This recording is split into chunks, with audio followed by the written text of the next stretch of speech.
शिक्षा मिले जो उन्हें रोजगार के लायक बनाए, चरित्रवान बनाए और उनके जीवन में नैतिक गुणों का समावेश हो। इसी दिशा में नई राष्ट्रीय शिक्षा नीति लागू की गई है। आज खेल जगत में हरियाणा का बड़ा नाम है। हमारी सरकार द्वारा मेडल जीतने वाले खिलाड़ियों को नगद पुरस्कार देने के साथ साथ सरकारी नौकरियां भी दी जा रही हैं। नेशनल चैंपियनशिप से लेकर ओलंपिक खेलों तक हमारे खिलाड़ी देश का नाम रोशन कर रहे हैं। देश को जितने मेडल मिलते हैं उनमें से आधे से अधिक मेडल हरियाणा के खिलाड़ी जीतकर देश की झोली में डालते हैं। हमारे घर देश की झोली में डालते हैं।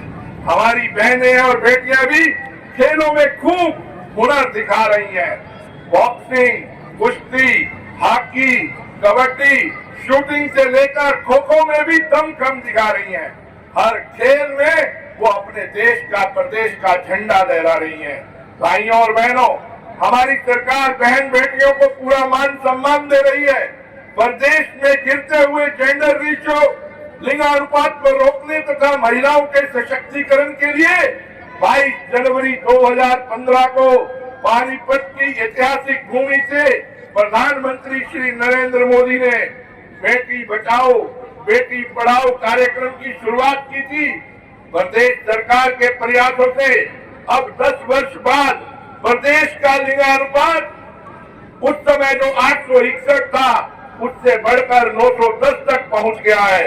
इसमें और अधिक सुधार करने के प्रयास अभी भी किए जा रहे हैं। हमने गांवों के विकास में महिलाओं और बहनों की भागीदारी सुनिश्चित करने के लिए पंचायती राज संस्थाओं में महिलाओं को 50% भागीदारी दी है। हमने 1/3 राशन डिपो महिलाओं को देने का प्रावधान किया है। अटल किसान मजदूर कैंटीन और बीटा बिक्री केंद्रों का संचालन भी महिलाओं को सौंपा गया है। हरियाणा सरकार प्रधानमंत्री उज्ज्वला योजना के माध्यम से लाभार्थी परिवारों को 500 रुपए में गैस का सिलेंडर देगी। इससे लगभग 46 लाख परिवारों को लाभ मिलेगा। इसके अतिरिक्त मुख्यमंत्री दुग्ध उपहार योजना के तहत कुपोषण से निपटने के लिए 14 से 18 वर्ष की सभी स्कूली छात्राओं को, बेटियों को 150 दिन तक फोर्टिफाइड दूध उपलब्ध करवाया जाएगा। हरियाणा को हरियाणा मातृशक्ति उद्यमिता योजना के तहत स्वरोजगार के लिए मिलने वाली लोन की राशि 3 लाख से बढ़ाकर 5 लाख रुपए की जा रही है। केएमपी तथा केजीपी जैसी आधुनिक परियोजनाओं के बाद अब हरियाणा ऑर्बिटल रेल कॉरिडोर भी बन रहा है। इन सब परियोजनाओं के पूरा होने से प्रदेश की जनता को बहुत लाभ होगा। तरक्की के, खुशहाली के रास्ते खुलेंगे। भाइयों बहनों, हमारी सरकार ने हर क्षेत्र में ई गवर्नेंस के माध्यम से क्रांतिकारी बदलाव किए हैं। कृषि क्षेत्र में मेरी फसल मेरा ब्यौरा पोर्टल बनाकर किसानों के हित में अनेक योजनाओं को इससे जोड़ा गया है। भाइयों और बहनों, हमारी सरकार सबके साथ समान व्यवहार करती है। पंचायतों, नगर निगम, नगर पालिकाओं में पिछड़ा वर्ग के लिए आरक्षण को बढ़ाया गया है। हमारी पंचायती राज संस्थाओं में BC-A वर्ग के लिए 8% आरक्षण का प्रावधान था। अब BC-B वर्ग के लिए भी 5% आरक्षण लागू किया जाएगा। शहरी स्थानीय निकायों में भी BC-B वर्ग के लिए 5% आरक्षण को लागू किया जाएगा। भाइयों और बहनों, उद्योग हमारी अर्थव्यवस्था का मूल आधार है। हमने हरियाणा के औद्योगिक विकास को गति देने के लिए ईज ऑफ डूइंग बिजनेस को एक इकोसिस्टम तैयार किया है। अब हमने एक और निर्णय लिया है कि अगर सड़क दुर्घटना में कोई व्यक्ति घायल हो जाता है, रोड एक्सीडेंट में किसी व्यक्ति को चोट लगती है, तो अस्पताल पहुंचे से ही उसका इलाज शुरू कर दिया जाएगा। और इसके लिए हमारी सरकार 1.5 लाख रुपए तक का बिल खर्च उस अस्पताल को देगी।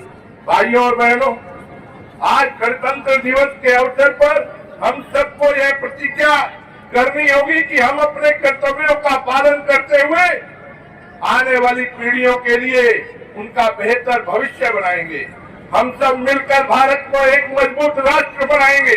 सभी नागरिकों को संविधान के प्रति सजग करेंगे, उनको समान रूप से जीने का अवसर प्रदान करेंगे। अंत में मैं आप सभी को गणतंत्र दिवस की पुनः बधाई एवं शुभकामनाएं देता हूं। आइए राष्ट्र स्वाभिमान के इस अवसर पर हम सभी देश को 2047 तक विकसित राष्ट्र बनाने का संकल्प लें, ताकि हमारा भारत एक बार फिर वही भारत बन सके जिसके गौरव और वैभव की कहानियां हम सुनते आए हैं। साथ ही स्वच्छ, स्वस्थ और खुशहाली का भी हम सब संकल्प लें। जय हिंद, जय हरियाणा। सबसे पहले तो मैं गणतंत्र दिवस के पावन अवसर पर आप सभी को हार्दिक बधाई और शुभकामनाएं देता हूं।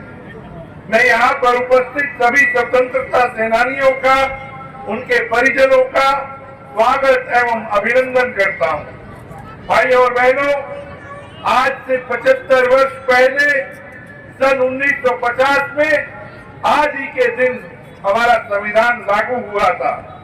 इसी संविधान के कारण हम सभी को समान न्याय व्यवस्था, स्वतंत्रता और समानता का अधिकार मिला। आज इस अवसर पर मैं पूज्य बाबा साहेब भीमराव अम्बेडकर सहित संविधान सभा के तमाम सदस्यों को भी नमन करता हूं, जिनकी बदौलत आज दुनिया का सबसे बड़ा लोकतंत्र व गणराज्य भारत देश कहलाता है। हमारे संविधान में समाज के कमजोर वर्गों, पिछड़ों और अनुसूचित जाति के लोगों के उत्थान के लिए खास अधिकार दिए गए हैं। भारत के संविधान का मसौदा तैयार करते समय ऐसे भारत की कल्पना की गई थी जहां सभी लोग प्रसन्न रहे, खुश रहे, सभी को इंसाफ मिले और सभी को बराबर का हक मिले। यह हमारे लिए बहुत सौभाग्य की बात है कि आज हम भारत के संविधान का 76वां गणतंत्र महोत्सव मना रहे हैं। पूरे देश में हमारा संविधान, हमारा अभिमान कार्यक्रम चलाया जा रहा है। हाल ही में प्रदेश की राजधानी चंडीगढ़ सहित सभी जिला मुख्यालयों, शैक्षणिक संस्थानों में सामूहिक संविधान की प्रस्तावना का वाचन किया गया। यह युवा पीढ़ी को संविधान की मूल भावना से अवगत करवाने की एक अनूठी पहल है, जो प्रधानमंत्री श्री नरेंद्र मोदी जी के नेतृत्व में देश की आजादी के बाद पहली बार व्यापक स्तर पर की गई है। भाइयों और बहनों, आज के इस ऐतिहासिक दिन हम उन महापुरुषों को भी याद करते हैं जिन्होंने भारत को स्वतंत्रता दिलवाने और भारतीय संविधान को लागू करने में महत्वपूर्ण भूमिका निभाई। देश को आजादी दिलाने के लिए राष्ट्रपिता महात्मा गांधी, नेताजी सुभाष चंद्र बोस, लाला लाजपत राय, वीर विनायक सावरकर, सरदार वल्लभ भाई पटेल, डॉक्टर राजेंद्र प्रसाद और पंडित दीनदयाल उपाध्याय जी जैसे अनेक महापुरुषों और स्वतंत्रता सेनानियों ने कड़ा संघर्ष किया था। शहीद भगत सिंह, राजगुरु सुखदेव, चंद्रशेखर आजाद और सरदार उधम सिंह कम्बोज जैसे क्रांतिकारियों के बलिदानों के कारण ही आज हम आजादी की खुली हवा में सांस ले रहे हैं। भाइयों और बहनों, आजादी की लड़ाई में हरियाणा प्रदेश का भी अहम योगदान रहा है। आज भी हरियाणा के नौजवान सेना में भर्ती होना अपनी शान समझते हैं। यही कारण है कि देश की स्वतंत्र सशस्त्र सेनाओं में हर 10वां सिपाही अपने प्रदेश हरियाणा से है।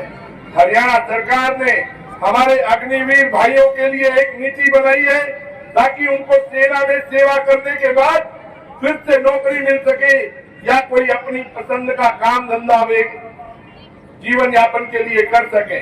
भाइयों बहनों, प्रधानमंत्री श्री नरेंद्र मोदी जी के सबका साथ सबका विकास के मूल मंत्र पर चलते हुए हमारी सरकार ने हरियाणा के हर आदमी की तरक्की के लिए लगातार कार्य किया है। आज हरियाणा में आईटी का बड़े पैमाने पर सबल प्रयोग किया जा रहा है।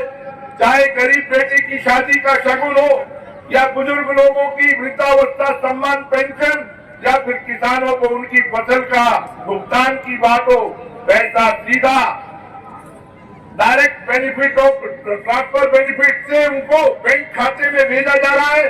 बिचौलियों को खत्म कर दिया गया है ताकि पूरा पैसा लोगों के खाते में सीधा चला जाए। भाइयों और बहनों, हमारी सरकार ने शिक्षा के प्रचार और प्रसार के लिए अनेक कदम उठाए हैं। हर 20 किलोमीटर पर पूरे प्रदेश की मैपिंग करके कॉलेज खोले जा रहे हैं। पिछले 10 वर्षों में कुल 77 सरकारी नए कॉलेज खोले गए, जिनमें से 32 कन्याओं के लिए, लड़कियों के लिए खोले गए। हरियाणा सरकार ने गरीब परिवार के होनहार बच्चों के लिए एक नई छात्रवृत्ति स्कॉलरशिप शुरू की है। अब जो भी गरीब बच्चा 12वीं कक्षा में 90% से अधिक अंक लाएगा, वह भी छात्रवृत्ति का हकदार होगा, उसको स्कॉलरशिप मिलेगी। भाइयों और बहनों, प्रधानमंत्री श्री नरेंद्र मोदी जी का सपना है कि युवाओं को ऐसी शिक्षा मिले जो उन्हें रोजगार के लायक बनाए, चरित्रवान बनाए और उनके जीवन में नैतिक गुणों का समावेश हो। इसी दिशा में नई राष्ट्रीय शिक्षा नीति लागू की गई है। आज खेल जगत में हरियाणा का बड़ा नाम है। हमारी सरकार द्वारा मेडल जीतने वाले खिलाड़ियों को नगद पुरस्कार देने के साथ साथ सरकारी नौकरियां भी दी जा रही हैं। नेशनल चैंपियनशिप से लेकर ओलंपिक खेलों तक हमारे खिलाड़ी देश का नाम रोशन कर रहे हैं। देश को जितने मेडल मिलते हैं, उनमें से आधे से अधिक मेडल हरियाणा के खिलाड़ी जीतकर देश की झोली में डालते हैं। हमारी बहनें और बेटियां भी खेलों में खूब हुनर दिखा रही हैं। बॉक्सिंग, कुश्ती, हॉकी, कबड्डी, शूटिंग से लेकर खो खो में भी दमखम दिखा रही हैं। हर खेल में वो अपने देश का, प्रदेश का झंडा लहरा रही हैं। भाइयों और बहनों, हमारी सरकार बहन बेटियों को पूरा मान सम्मान दे रही है। प्रदेश में गिरते हुए जेंडर रेशियो, लिंगानुपात को रोकने तथा महिलाओं के सशक्तिकरण के लिए 22 जनवरी 2015 को पानीपत की ऐतिहासिक भूमि से प्रधानमंत्री श्री नरेंद्र मोदी ने बेटी बचाओ बेटी पढ़ाओ कार्यक्रम की शुरुआत की थी। प्रदेश सरकार के प्रयासों से अब 10 वर्ष बाद प्रदेश का लिंगानुपात उस समय जो 861 था, उससे बढ़कर 910 तक पहुंच गया है। इसमें और अधिक सुधार करने के प्रयास अभी भी किए जा रहे हैं। हमने गांवों के विकास में महिलाओं और बहनों की भागीदारी सुनिश्चित करने के लिए पंचायती राज संस्थाओं में महिलाओं को 50% भागीदारी दी है। हमने 1/3 राशन डिपो महिलाओं को देने का प्रावधान किया है। अटल किसान मजदूर कैंटीन और बीटा बिक्री केंद्रों का संचालन भी महिलाओं को सौंपा गया है। हरियाणा सरकार प्रधानमंत्री उज्ज्वला योजना के माध्यम से लाभार्थी परिवारों को 500 रुपए में गैस का सिलेंडर देगी। इससे लगभग 46 लाख परिवारों को लाभ मिलेगा। इसके अतिरिक्त मुख्यमंत्री दुग्ध उपहार योजना के तहत कुपोषण से निपटने के लिए 14 से 18 वर्ष की सभी स्कूली छात्राओं को, बेटियों को 150 दिन तक फोर्टिफाइड दूध उपलब्ध करवाया जाएगा। हरियाणा को हरियाणा मातृशक्ति उद्यमिता योजना के तहत स्वरोजगार के लिए मिलने वाली लोन की राशि 3 लाख से बढ़ाकर 5 लाख रुपए की जा रही है। केएमपी तथा केजीपी जैसी आधुनिक परियोजनाओं के बाद अब हरियाणा ऑर्बिटल रेल कॉरिडोर भी बन रहा है। इन सब परियोजनाओं के पूरा होने से प्रदेश की जनता को बहुत लाभ होगा, तरक्की के, खुशहाली के रास्ते खुलेंगे। भाइयों बहनों, हमारी सरकार ने हर क्षेत्र में ई गवर्नेंस के माध्यम से क्रांतिकारी बदलाव किए हैं। कृषि क्षेत्र में मेरी फसल मेरा ब्यौरा पोर्टल बनाकर किसानों के हित में अनेक योजनाओं को इससे जोड़ा गया है। भाइयों और बहनों, हमारी सरकार सबके साथ समान व्यवहार करती है। पंचायतों, नगर निगम, नगर पालिकाओं में पिछड़ा वर्ग के लिए आरक्षण को बढ़ाया गया है। हमारी पंचायती राज संस्थाओं में BC-A वर्ग के लिए 8% आरक्षण का प्रावधान था। अब BC-B वर्ग के लिए भी 5% आरक्षण लागू किया जाएगा। शहरी स्थानीय निकायों में बीपीसी बी वर्ग के लिए 5% आरक्षण को लागू किया जाएगा। भाइयों और बहनों, उद्योग हमारी अर्थव्यवस्था का मूल आधार है। हमने हरियाणा के औद्योगिक विकास को गति देने के लिए ईज ऑफ डूइंग बिजनेस को एक इकोसिस्टम तैयार किया है। अब हमने एक और निर्णय लिया है कि अगर सड़क दुर्घटना में कोई व्यक्ति घायल हो जाता है, रोड एक्सीडेंट में किसी व्यक्ति को चोट लगती है, तो अस्पताल पहुंचे से ही उसका इलाज शुरू कर दिया जाएगा और इसके लिए हमारी सरकार 1.5 लाख रुपए तक का बिल खर्च उस अस्पताल को देगी।